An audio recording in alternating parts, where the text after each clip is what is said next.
Hey everybody, this is Greg Petix, founder, curator, docent, and gift shop employee of the Petixonian Institute of Comic Book Studies.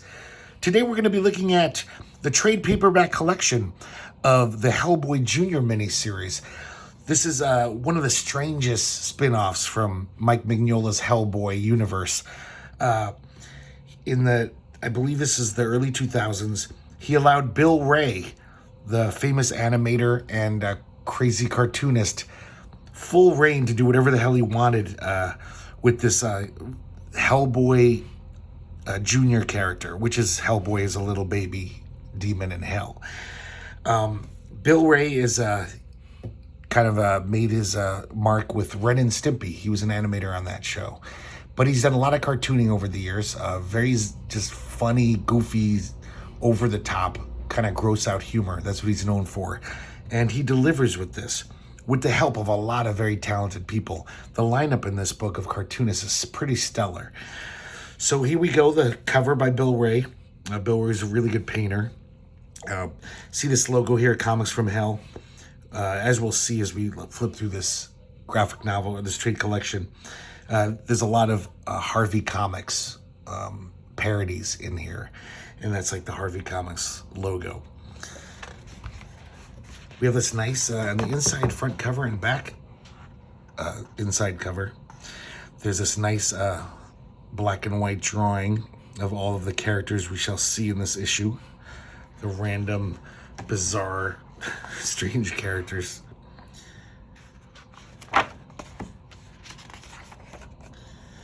So I'm sorry, this is from the late 90s. I believe the first issue was published in 97. Here we have a really nice Bill Wray. This is the cover of the first issue, I believe. Just really great painting and cartooning. We have an intro by Steve Niles, the horror comics writer. We have a little one-pager, The Creation of Hellboy Junior, by Bill Wray and Mike Mignola teaming up.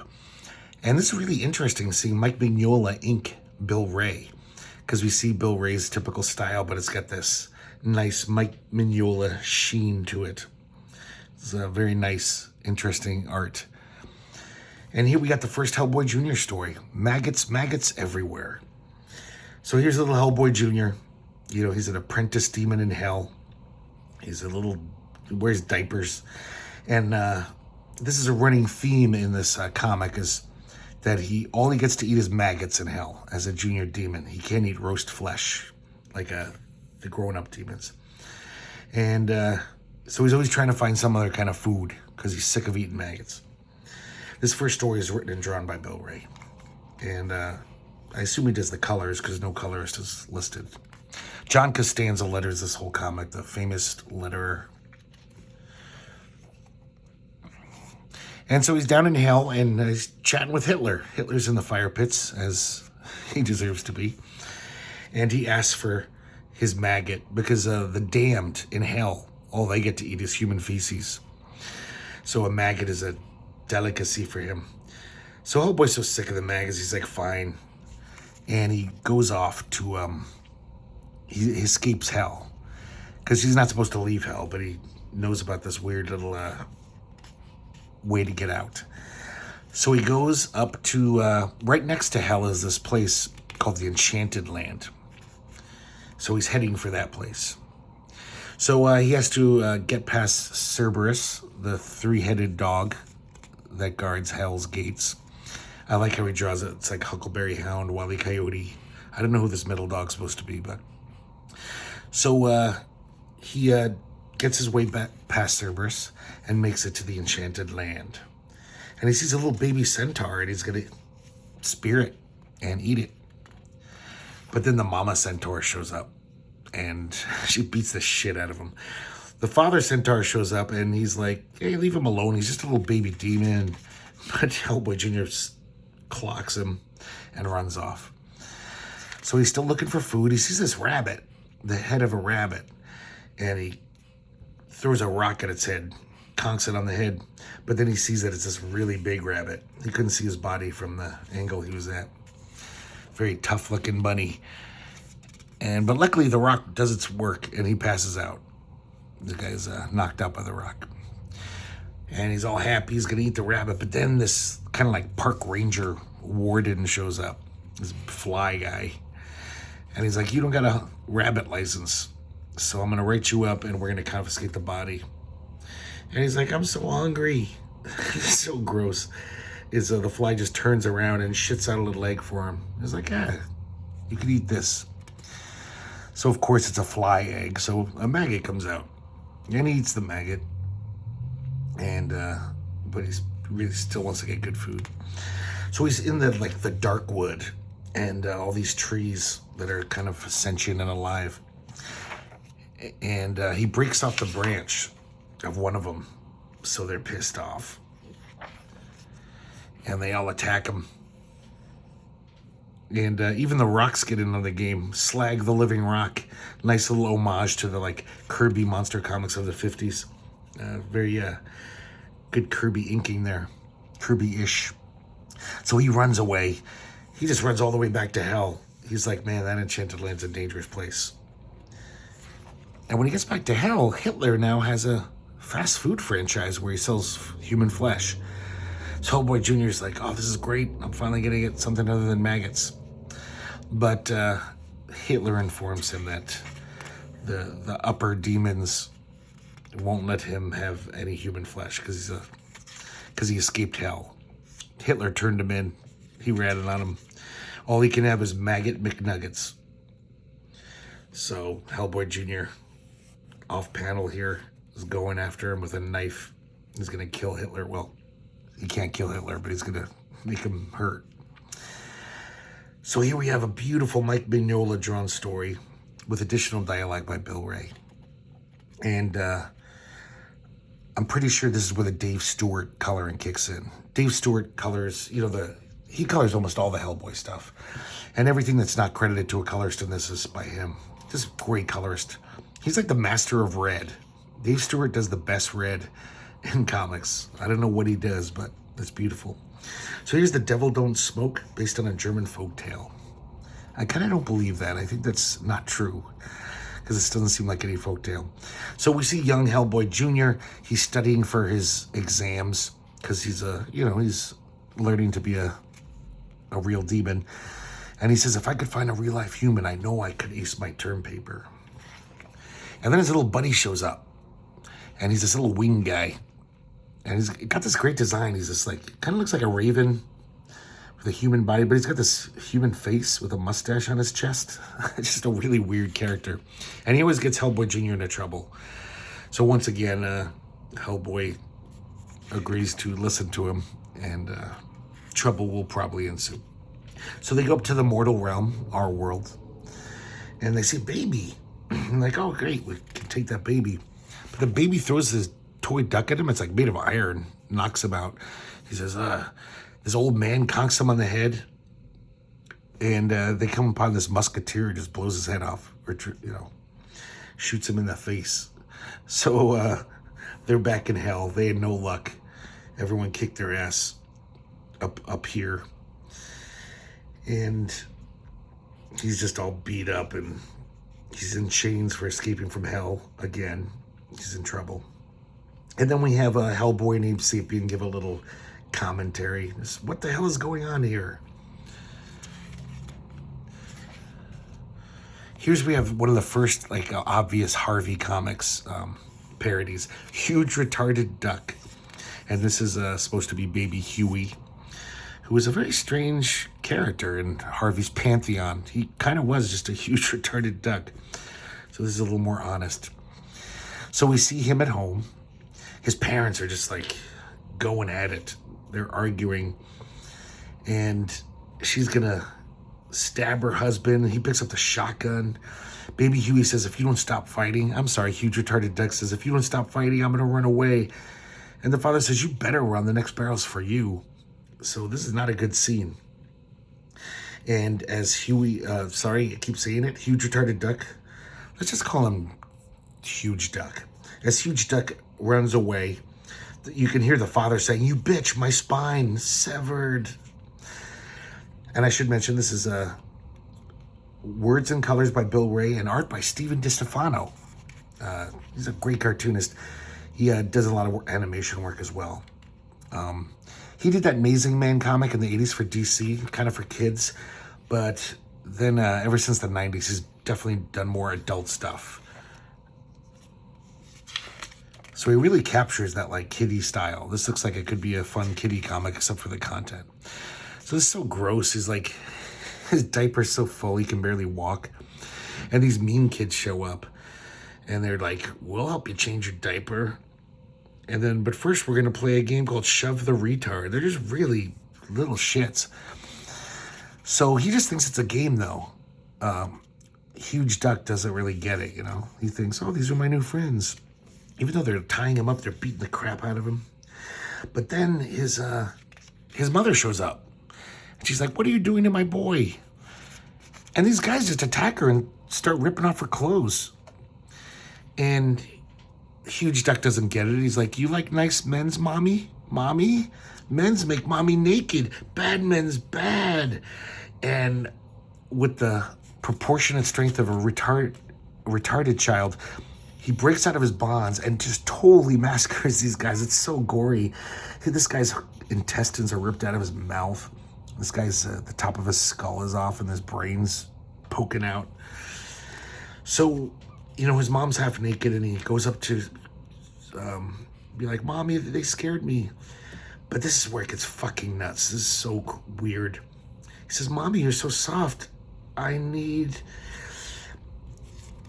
And he has these weird urges. And then he says, can we get married, Mommy? And she says, well, incest is taboo in the human world, but when I'm in season, I can't fight my animal instincts any more than you can. And since your father's dead spine renders him incapable of performing his husbandly duties, you can be the new daddy. This is so fucking twisted. And she even says, and my son is going to poop in diapers all he wants. So then we cut away. It's a while later. They're visiting the father in the hospital room. He's pretty much paralyzed. And Huge Duck is now all dressed up in a suit. The mother's pregnant, obviously, with Huge Duck's baby. Oh, this is so fucked up. And then the father is just paralyzed here, just crying. And they're making fun of the fact that he's wearing diapers now with poop in them because he's an invalid. This shit's weirder than, like, more nasty than most of the underground comics I read. Like, I just can't believe Dark Horse published this and it didn't have, like, an adult rating on it. It's gnarly stuff. It's just total gross out humor. That's what most of this is. It's amazing the quality of artists he gets in this comic. But just to do comics basically that 13-year-old boys would write. Like, just really nasty and adolescent and sophomore. So here we have the Ginger Beef Boy. And this one's drawn by Hilary Barta. And this is another just fucking nuts story. We're in, like, China. And there's this couple. And the wife is really sad because she wants a baby really bad. But they can't have a baby because, as the story says, she's a she-male. So she doesn't have lady parts at all. So she's crying. And the husband runs off. He's pissed off of her always crying. So she's going to make dinner. And as she's chopping up the meat, one of the pieces of meat kind of looks like a little boy. A boy of beef. And the father's off. We see the father, he's drunk next to the house. So she's going to cook him anyway. She's just like, well, he's not a boy. But then the naked meat fairy shows up outside the window. And he does a little abracadabra. And the ginger beef boy comes to life. Just like the gingerbread man. But he's not very happy. He says, you fat slag, you were going to eat me. And he pours the hot oil on his mom. And then he kicks the father and runs off. So he's in, like, the big city, it looks like. And, you know, Hilary Barta is, like, he's kind of like the Bill Elder of our generation. Just a great, funny cartoonist. Well rendered, almost like from the Wally Wood school, but very Bill Elder, just zany. It's got all this, like, little goofy things, signs in the background, just like Elder were doing mad. So he meets this fly, and this fly says, hey, I'm a beefcake photographer, and you could be a famous model if you know. hitch your wagon to my star. So he's posing for him. And then he says, oh yeah, the females are going to kill to lay their eggs on your rotting carcass. He's like, what are you talking about? He's like, yeah, you're a piece of meat. You're going to start rotting soon. And then, flies are going to lay little maggots on you. And he runs off in terror. And these two dogs see him and they're like, meat on the hoof. And they're chasing him. And he runs all the way back to his house. And the husband and wife are just like, oh, thanks for bringing dinner, son. And they kill the dogs. And they hug Ginger Beef Boy, and they're very happy that they have a son finally. And then all of a sudden, Beef Boy starts rotting. He's a piece of meat. So they throw him in the refrigerator until next winter. And then the last panel, they head off to the bedroom to try to make a baby the old-fashioned way again, which obviously won't happen. There's no such thing as butt babies. Here we have a beautiful cover from Kevin Nowlan. God, I love Kevin Nowlan. Great stuff. Oh, here we have Dave Cooper illustrating a Bill Wray script. Hellboy Junior's Magical Mushroom Trip. And Dave Cooper illustrates and colors this. And you can see it's just great Dave Cooper. So one day in hell, Hellboy Jr. is reading a comic book and he sees this ad for mushrooms, 25 cents plus 2 gold teeth, and we'll send you some fast-growing mushroom spores. And Hellboy Jr. is always on the lookout for food that's not maggots.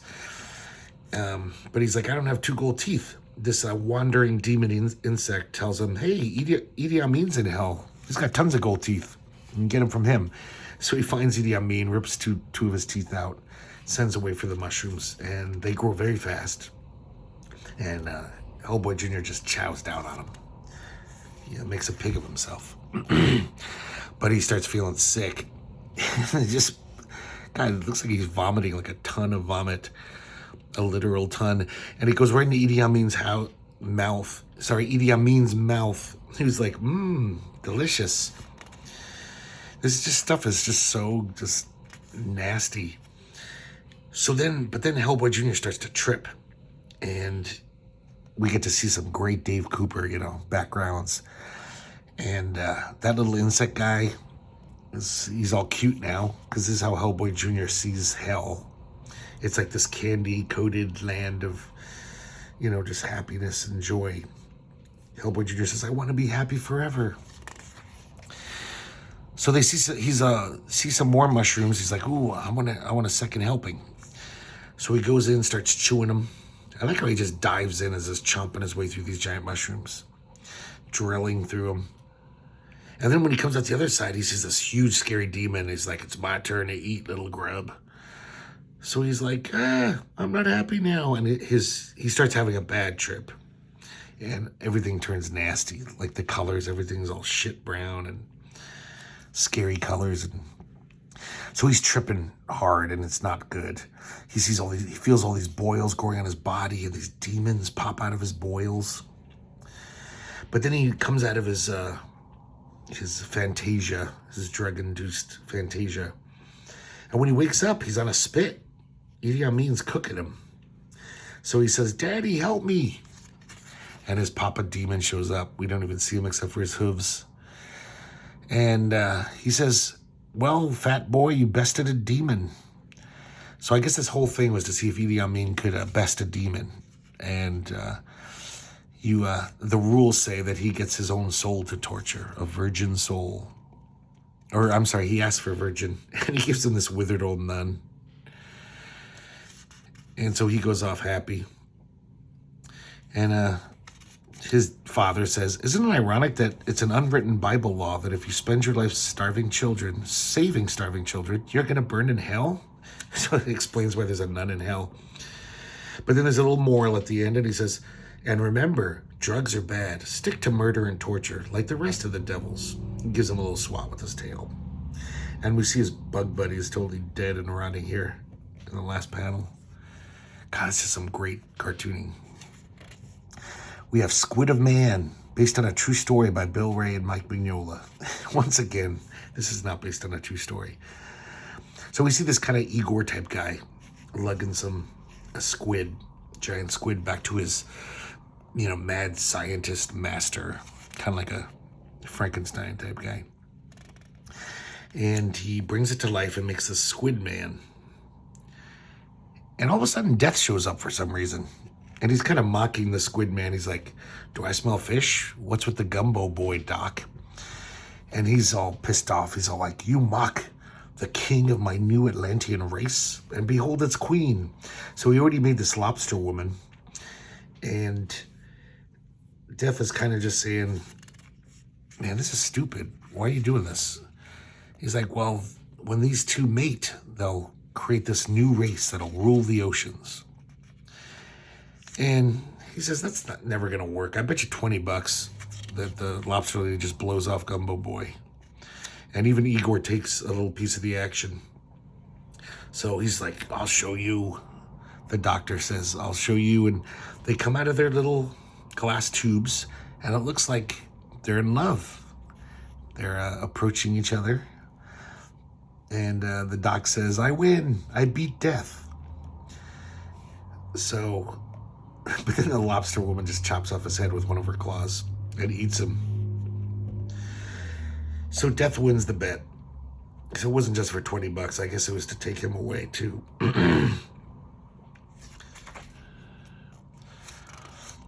So he's leaving with the doc. And Igor says, no, I'm going to stay. The female carries my child. Let her remain. And it looks like they're going to be happily ever after. But then as the camera pulls back, Igor is saying, I love you, lobster woman. Clip. So she chops off his head too, obviously. Now here we have, I love this cartoonist, Pat McEown. He's a Canadian cartoonist, very serious for years. He drew stuff for Aircel, and he was one of their better artists. But then in the 90s, he developed this really great cartoony style. And I wish he did more stuff like this. I think he's another one of those guys, though, who does animation, so he doesn't have time to do comics. But this is called the Wolvertons. And look at I love this logo, obviously an homage to Basil Wolverton, who would always do these kind of gross letterings.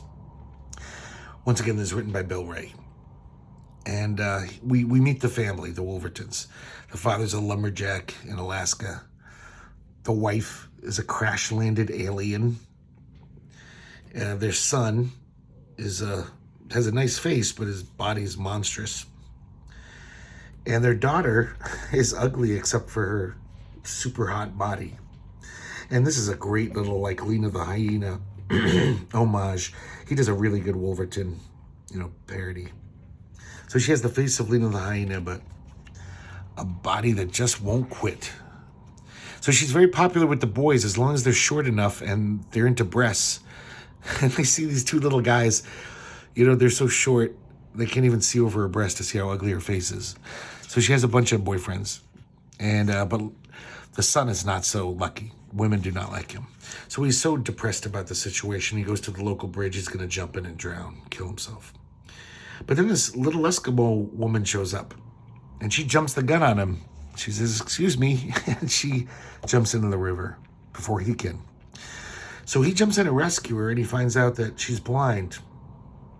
And that's why she wanted to kill herself, because she can't help her family hunt the great whale anymore. So they fall in love. They have a lot of things in common. They both love clubbing baby seals to death. They love whale blubber, and they love getting blind, stinking drunk. So they get married one day. And soon after, there's a new medical process that can restore her sight. And she gets the operation. And when she comes home and sees her husband for the first time, she's horrified. So horrified, she gouges out her own eyes with a grapefruit spoon. So he goes to visit her in the hospital, but luckily her memory was erased. It was such a traumatic thing for her. She has no memory of seeing him. And now that she's blind again and still can't see him, they're happily ever after. They're back to where they were, and they're very happy. But then we have a little epilogue here. And One of the daughter's jilted boyfriends burns down the house where they live and everyone's inside, kills everyone, and then goes home to his little shack and blew his head off. So all these comics, they can never end happy. Even when they look like they're going to end happy, Bill Wray's got to like put some nasty, crazy ending on them. Here we have another Hilary Barta comic, drawn comic. And actually, yeah, this is written by Bill Wray again. So we see Hellboy Junior in hell once again with his buddy demon. He's like, I gotta get some good food. So his buddy says, let's go to the enchanted land. There's the forbidden forest of festival dwellings. So they make it to this little fairy tale place. And there's a house of steaks. It's guarded by trolls though, so they can't get at it. There's a high fiber veggie villa called Tofu Terrace. And they're just like, yeah, fuck that. Finally, they find like a nice little gingerbread house with cookies and candy. And they start eating on it. But then this transvestite witch who lives there, she says, don't eat my house. Come in, I'll feed you. So she's like giving them drinks and she's feeding them. But it's a trap. She drugged the food. So they pass out and they wake up in her dungeon. And she tells them that she's gonna marry one of them and eat the other. And Hellboy Junior says, sorry, baby, but our boats don't row in that direction, right, Donnie? But Donnie's got different ideas. He's not as repulsed as Hellboy Junior is.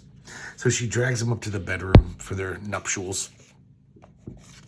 But she also puts a spell on him to change him into a handsome devil, because he's kind of goofy looking. So later on, they come down after their wedding night. And Hellboy Jr.'s friend says, hey, I convinced her not to kill you. But we're just going to chop off your legs because we still need dinner. So they chop off his legs. Later on that night, Hellboy Jr.'s friend sneaks out of their bedroom. And he takes her little frog familiar with him. And Hellboy Jr.'s like, what the hell? You didn't even cauterize the wounds. And he's like, don't worry, buddy. I'm going to get you out of here. So he shoves the frog in his mouth and then does the spell. And it makes Hellboy Jr. grow these frog legs so he can hop around and hop out. He says, come on, let's get the hell out of hell. Let's get back to where we belong. And he doesn't want to leave. His buddy's like, hey, I'm married. I made a commitment. And then for some reason, Hellboy Jr. starts growing. I guess it's a side effect of the spell. And he's big enough that he just realizes, yeah, I'm still hungry. So he just eats the whole house, the gingerbread house, with his buddy and the witch inside, and eats them all. And all he has to say at the end is, sure beats eating maggots. There's some really nice Hilary Barta art here. It's weird. It looks like it's inked by Kevin Nowlan, but Hilary Barta does have that kind of style, inking style as well. But yeah, it's just really good stuff.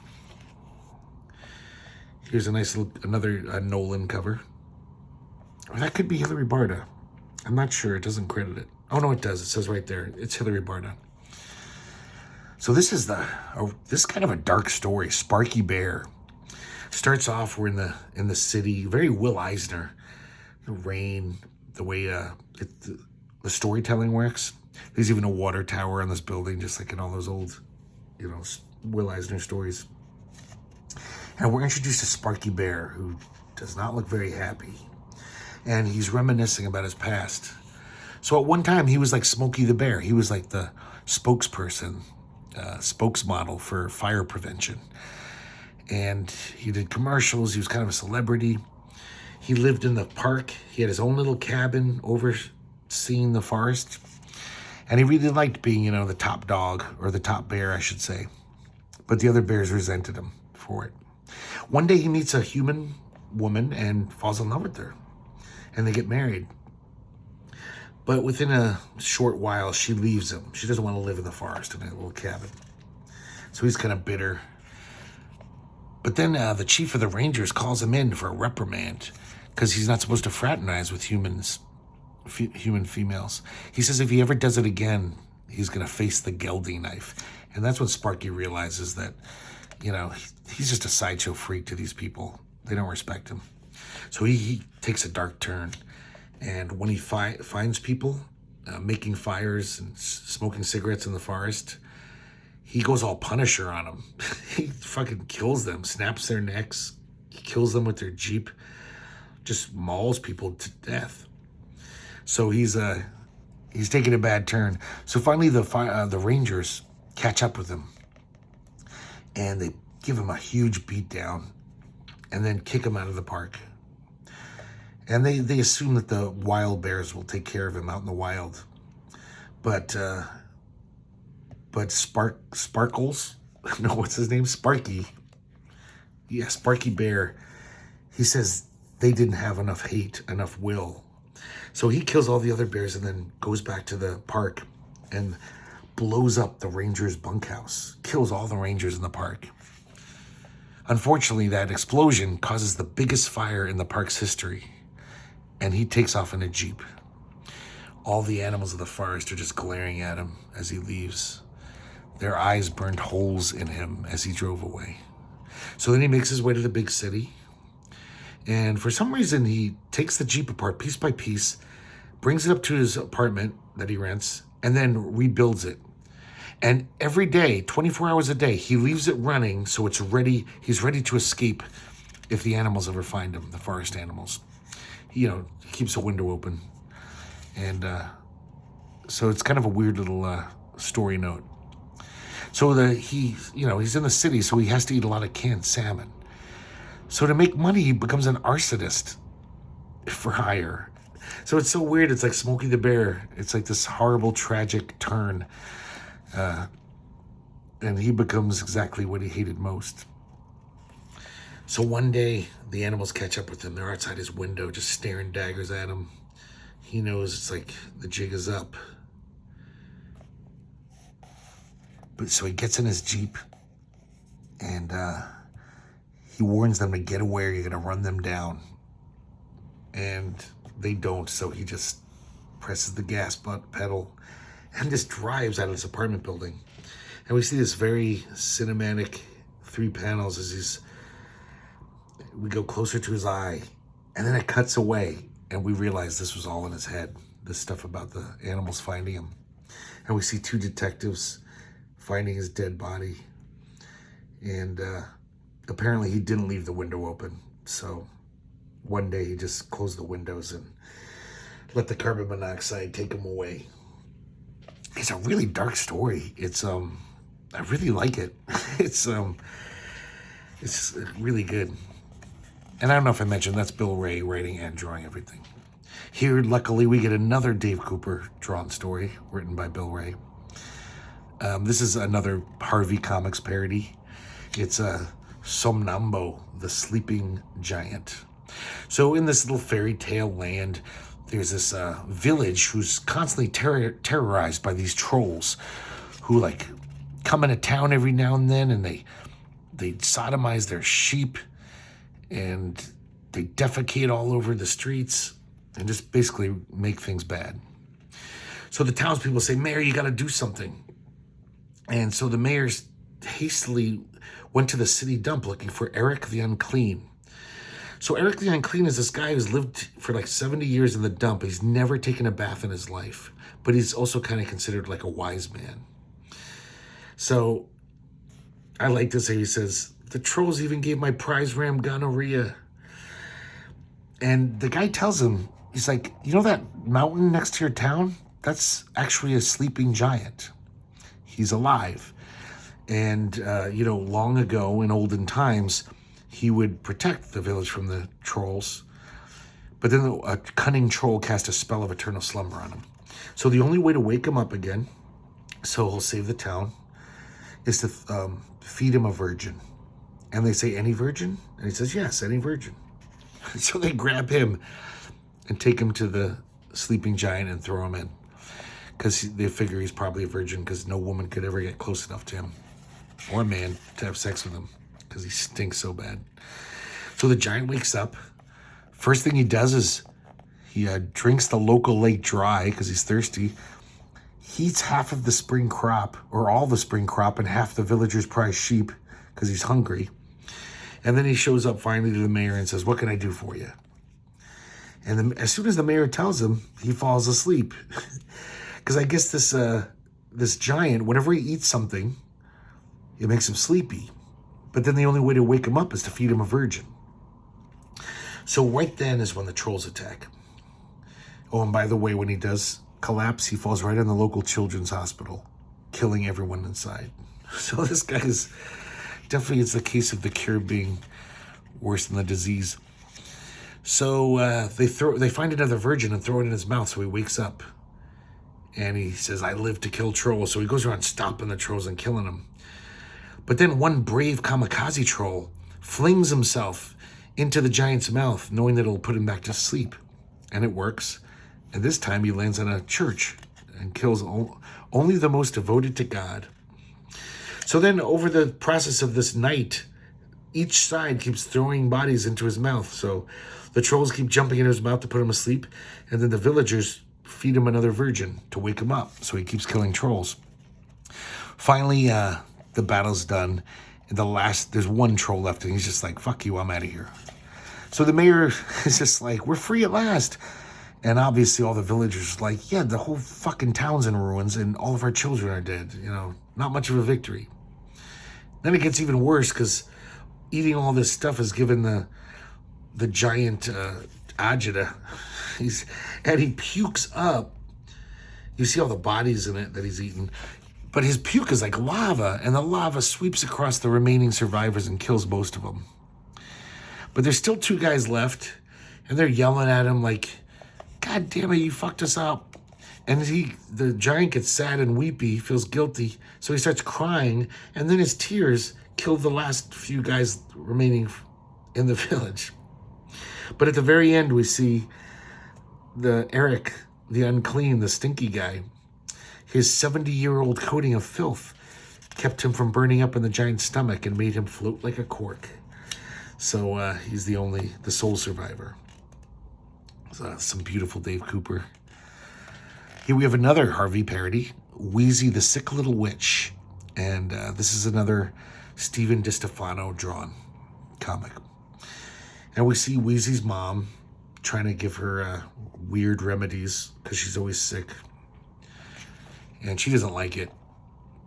I like this. She coughs so loud her spine pops out of her back. It's so just over-the-top cartooning.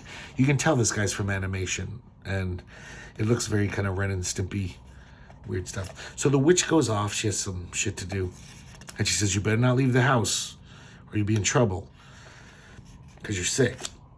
And she's bored and she disobeys her mother and leaves the house. So she sees her good friend Buster Bunny and hangs out with them for, I don't know, a minute. But then pretty soon the bunny starts feeling bad because she's basically got like the plague. So she really needs to be quarantined. So the bunny says, "I gotta go, I don't feel too good." And we see him just puking up blood and dying. But she doesn't even see that. She just thinks the bunny ran off. And she's like, "Oh, well, I'll see if one of my other friends is around."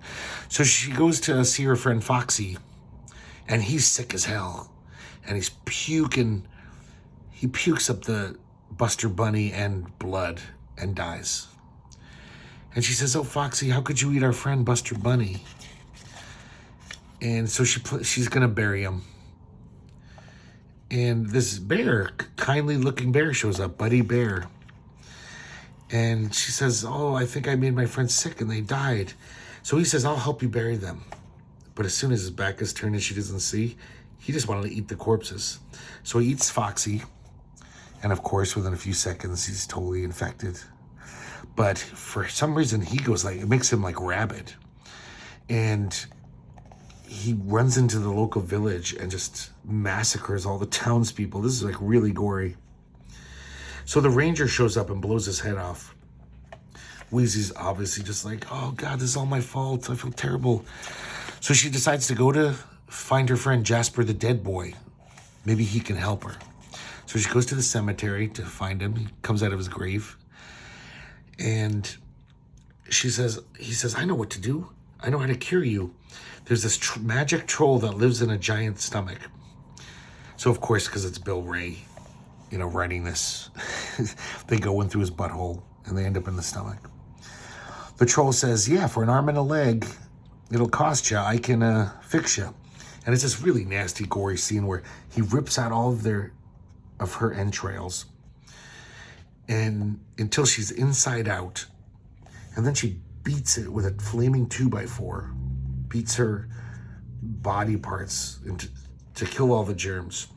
And then when he's done, they shove all her guts back in her, and it works. She's cured. But he's like, no, I want that arm and a leg. And he means it literally. He's got a saw. But then luckily, the giant has been eating beans. So he's got some intestinal problems, and his stomach starts rumbling, and he farts them through the sky. And unfortunately, in the fall, Wheezy dies. Her head's smashed open on the rocks. But it's a happy ending, we think. Because she's a ghost now. And she says, Jasper, we're both ghosts. We can get married. Because they've always loved each other. They were always pals. And they go off to be happily ever after. But of course, Bill Wray has to add a panel. A shitty panel. And it says 18 years later. And Jasper's is drunk. She just looks like a sad, beaten down housewife. And they got these two little shitty kids. So not so happy after all. We got a little one-pager about Hitler. All by Bill Wray. A little gag strip. We have this little parody ad of for the Spear of Destiny. That's the spear that pierced Christ's side when he was on the cross. And this will figure in the next story. I think that's why they have this. So here we go. Hellboy Junior versus Hitler. And this is all Bill Wray again. Of course, beautiful Dave Stewart coloring. Just look at those reds. So he's in hell. He's guarding Hitler, torturing Hitler. And he gets a word from the higher demons. It's like, you've got to escort Hitler to this place in hell where he will receive his just reward. So, and this messenger gives him the Spear of Destiny to help him guard Hitler on the journey. So Hitler gets all gussied up in his old Nazi uniform. And for some reason, this is kind of weird. In hell, apparently there's this nice-looking Bavarian village. It doesn't look very hellish. But they're in hell because they're all Nazis. So when Hitler shows up, they're like, oh, our beloved Fuhrer. And he says, yeah, take care of this Hellboy Junior guy. And this Valkyrie hits him on the head. And then he's like, get me out of these chains. But they can't. So he just says, just chop my head off then. I've died already. I can't die again. I'm in hell. And then I can get out of this neck chain. So they do. And then he's got to stumble around looking for his head, but he gets it. And he gets in this jet to escape that they offer him. But he can't resist coming back to strafe the village so he can kill Hellboy Jr. And in the process, he kills most of the villagers. Because, Hitler's an asshole. We all know this. So Hellboy Jr. throws the Spear of Destiny right at the plane. And I like how he says, you can't hit a jet with a spear. This isn't a Sergeant Rock comic. But it works. And the plane crashes. And Hitler is just a pile of guts. So Hellboy Jr. puts it into a suitcase because, it's hell. He's going to regenerate. You can't die in hell. You're already dead. So the Valkyrie says, hey, there's this train that goes through hell. And I'll fly you down there. You and Hitler in the suitcase. So it turns out, though, it's a trap. It's a trick. She's really just jumping to her death, and she's going to take Hellboy Jr. with him. And, of course, it won't be death. It'll just be mutilation. But Hellboy Jr. punches her. She lets go of him. She falls right in front of the train and gets splat. And luckily, though, Hellboy Jr. and the suitcase of Hitler land in this nice train car full of baby ducks. And Hellboy Jr. even says, I feel one smash between my butt cheeks. Jaw feels good. Because Hitler's regenerated by this point. And it turns out that it's Chum Chum Charlie. But this train isn't going anywhere. It just goes in circles. And so he informs them that the ducks are there because that's how they stoke the furnace, the engine. Last week it was baby pandas. So the train basically says, it's a never-ending loop. I'm not taking you anywhere. He says you can jump off if you want. So Hellboy Junior's pissed off. He's like, you son of a bitch. And he spears him with the Spear of Destiny. The train goes off the rails. And when the smoke clears, the train tells them, he says, when I die, the soul boiler will open. So his engine opens and all the souls that have, I guess he's devoured, coalesce into this giant, scary demon-looking thing. And they run off. Like this naked Hitler is censored by a swastika. And I don't really get this part, understand this, but they see this giant Nazi robot, and it's called the 1,000-Year Machine. So they activate it, and the machine goes off to fight the monster. But the monster quickly gets the upper hand and starts buggering him. Hellboy Jr. says, it's breaching the robot's rear fortifications. So they escape.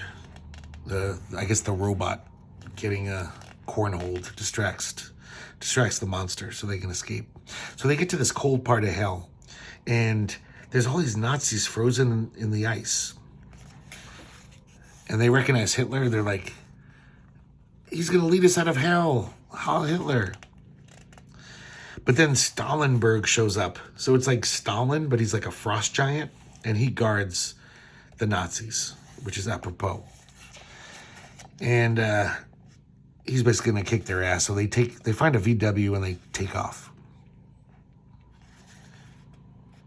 So they're just driving across this frozen lake and just crushing Nazis. Hitler doesn't care. Like we said earlier, Hitler's an asshole. So they finally make it to this award ceremony, whatever it is. This thing to honor Hitler, I guess. And he's all excited. He's like, wow.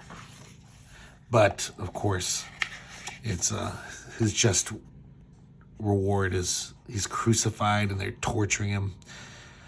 Yeah, Bob Hope is the MC of this awards show.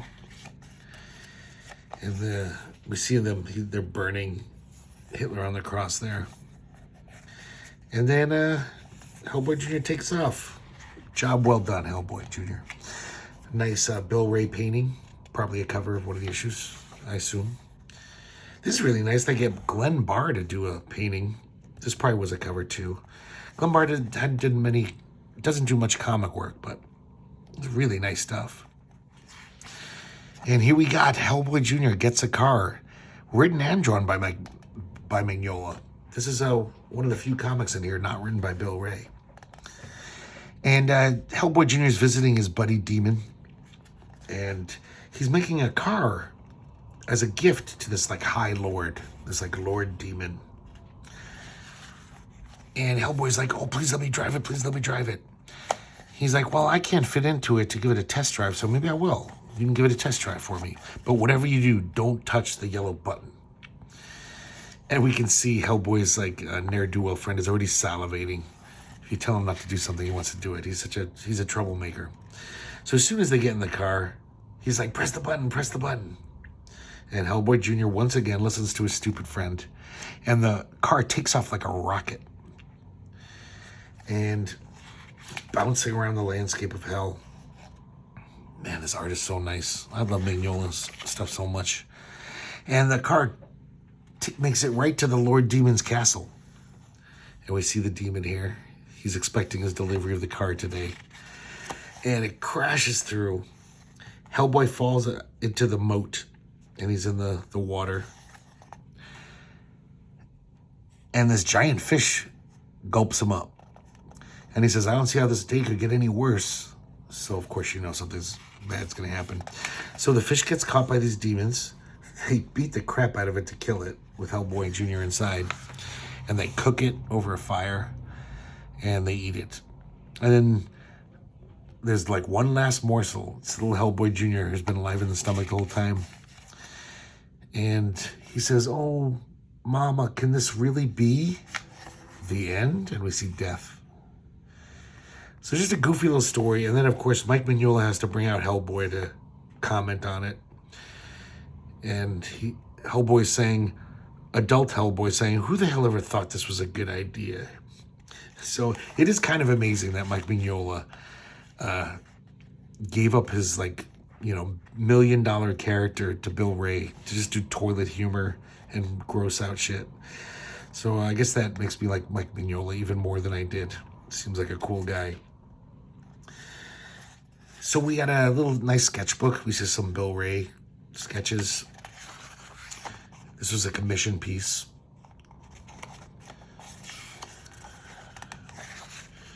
We got the character studies for Pat McEown, the Wolvertons. Man, I wish he would do more of these. Great cartoonist. And we got some Stephen DeStefano character studies. So that's it for Hellboy Junior. If you don't have a huge appetite for a, you know, nasty adolescent gross out humor, you probably won't like this. But luckily I'm intellectually stunted and I find this pretty funny. And the cartooning's impeccable. I mean, the list of those creators, this is just a great anthology cartooning wise. It's the lineup is star-studded. So I guess depending on your tastes, I recommend this to you or not. But I love it, and I hope to see you next time at the Petixonian Institute of Comic Book Studies.